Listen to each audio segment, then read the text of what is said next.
Sa sinaunang lupain ng Israel may isang lalaking nagngangalang Elias.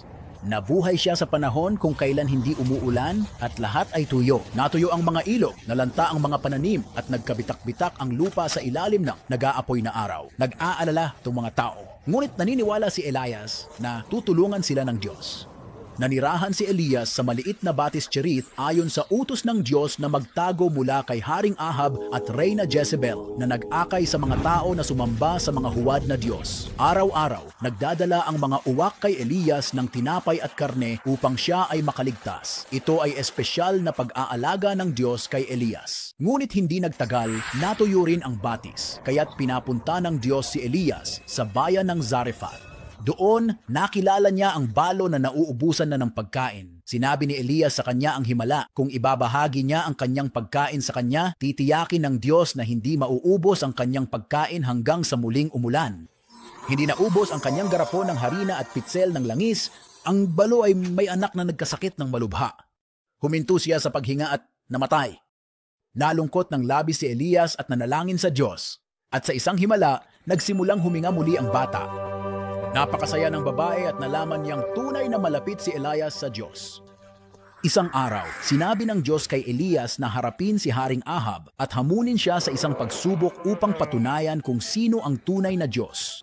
Pumunta siya sa isang lugar na tinatawag na Bundok Carmel upang ipakita sa mga tao kung sino ang tunay na Diyos.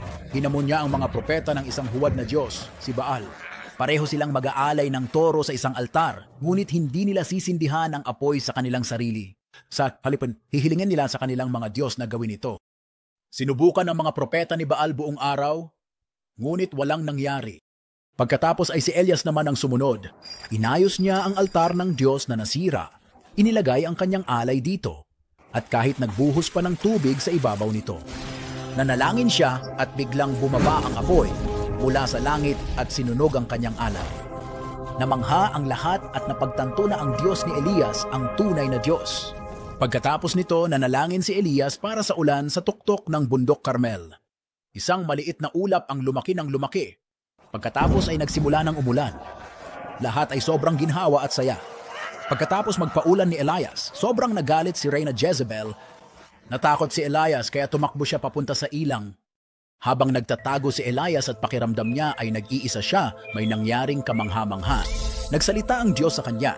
Sinabi ng Diyos kay Elias na hindi siya nag-iisa. Maraming iba pang tao ang ngayon ay naniniwala sa Diyos. Ito ay nagpasaya kay Elias. Hinabi na ng Diyos sa kanya sa mga bagong gagawin at tungkol sa lalaking si Eliseo na tutulong sa kanya at balang araw ay magiging kahalili niya. Isang araw habang kasama niya si Eliseo, isang naglalagablab na karwahe at kabayo ang dumating at dinala si Elias pataas sa langit. Ang paglalakbay ni Elias ay puno ng kapangyarihan ng Diyos. Ito nagturo sa atin tungkol sa pagkakaroon ng pananampalataya at pagtitiwala sa Diyos. Kahit napakahirap ng bagay,